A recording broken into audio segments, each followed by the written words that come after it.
जी। आज आशुतोष उपाध्याय जी ने मुझे एक किताब का पीडीएफ भेजा है। उस किताब में एक कहानी है और वह कहानी कोरिया की लोक कथा है। ओह! और वो जो कोरिया की लोक कथा है बहुत ही बढ़िया है। जी, सुनाएँ? जी हाँ, तो एक बार की बात है। एक किसान होता है।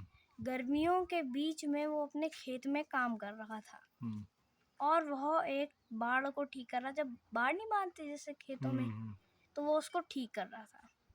बहुत ही गर्मी हो रही थी। अंत में आदमी की यहाँ से पसीने की धाराएं बहने लगी। उसने सोचा कहीं आराम कर लिया जाए। तो वह जाकर उसने एक पेड़ देखा। सो वह पेड़ के नीचे ही लेट गया और जैसे ही वो लेटा, पेड़ की ठंडी ठंडी छाया में उसको नींद आ गई। फिर उसने सपने में सोचा, सपने में कहा उसने, आहा कितना अच्छा है। तभी अचानक एक आदमी ने कहा, बिल्कुल अच्छा नहीं है। अचानक वो आदमी, गरीब जो था किसान, अचानक उठ बैठा और कहा, किसने कहा, तुम्हारी हिम्मत कैसे हुई कि अच्छा नहीं है बोलने की? तो उस आदमी ने कहा, यह पेड़ की छाया और यह पेड़ मेरा है। इसे मेरे दादा के दादा ने उगाया था और जब वो गुजर गए तो अब ये पेड़ मेरा है। तुम यहाँ क्यों लेटे हो? तब उन दोनों में बहस होती रही। किसान ने कहा, पेड़ तो सबके लिए होते हैं। फिर अमीर आदमी ने कहा, नहीं नहीं, ऐसा नहीं होता। तब जो था किसान, उसको एक तरकीब सूझी। उसने सोचा क्यों ना इससे छाया खरीद ली जाए। अच्छा। तो उसने सोचा, तो वो उसने कहा, क्या आप मुझे छाया बेचेंगे? अमीर आदमी हंसता रह गया। उसने कहा, तुम इसे लोगे? अरे मूर्ख, तुम मुझे 3 सोने के सिक्के दे दो, तब मैं तुम्हें बेच दूंगा। क्या छाया या पेड़? छाया। हाँ, पेड़ की छाया।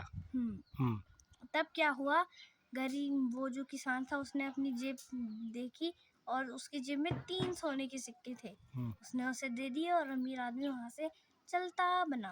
और फिर गरीब आदमी ने पीछे से कहा, याद रखना ये छाया मेरी हो गई। अब क्या हुआ, वो दिन भर उस पेड़ के नीचे सोता रहता, काम भी करता और सोता भी रहता। तब क्या हुआ, पेड़ की शाखाएं बढ़ने लगी और बढ़ते बढ़ते बढ़ते बढ़ते वो जिस अमीर आदमी का जो बरामदा था ना, बरामदा मतलब बाहर की चारदीवारी, उसके बाहर था।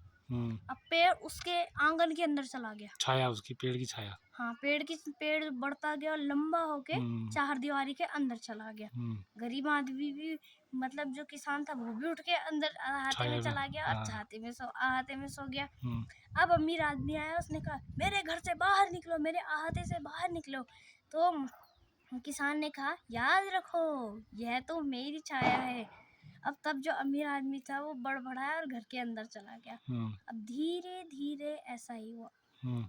मतलब मेरे कहने का मतलब है कि पेड़ की शाखाएं बढ़ती चली गई। उसकी छाया भी बड़ी हो गई। हाँ, अब जैसे पेड़ है तो उसके दरवाजे के पास पहुंच गया। छाया, पेड़ की छाया। हाँ, अब जो किसान था वो वहीं चला गया। अब क्या, वो अहाते में सोने लग गया। उसके बरामदे में जो अंदर का बरामदा होता है। अब अमीर आदमी आया, गुस्से से तमतमाता हुआ बोला, अरे ये तुम क्या कर रहे हो, यहाँ से बाहर निकलो। तो किसान ने कहा, याद रखो मैं तो अपनी छाया में ही हूँ। फिर से अमीर आदमी अंदर चला गया। अब तो बहुत ही अच्छी बात हुई। अब जो पेड़ की शाखाएं थी वो खिड़की के भी अंदर चली गई और किसान भी घर के अंदर चला गया। अब जो अमीर आदमी था उसको बहुत गुस्सा आया। उसने कहा, मैं अपनी पेड़ की छाया वापस लेता हूँ। तब किसान ने कहा, नहीं धन्यवाद। अब फिर से वो वहीं सोने लगा। तब वो अमीर आदमी ने कहा, चलो तुम 10 मोहरे ले लो सोने की। तब उसने कहा, किसान ने, कि नहीं। फिर उसने कहा 50, फिर उसने कहा नहीं, और फिर उसने कहा चलो तुम 100 सोने की मोहरे ले लो। अच्छा। तब जाके किसान माना और उसने 100 मोहरे ली और वहां से चलता बना। फिर उसने 100 मोहरों से अपना एक बहुत ही बड़ा घर बनाया। उसके सामने 2 घने पेड़ लगाया और वो उनकी छाया में आराम करता रहता। अच्छा। धन्यवाद। तो ये है कोरिया की लोक कथा मुझे भी बहुत पसंद आई। अरे वाह, चलिए और ये बहुत बहुत बहुत ही अच्छी शुक्रिया है। आपका। शुक्रिया। तो ये आपको आशुतोष उपाध्याय जी ने भेजी है ना, पिथौरागढ़ से। हाँ जी। शुक्रिया उनका भी।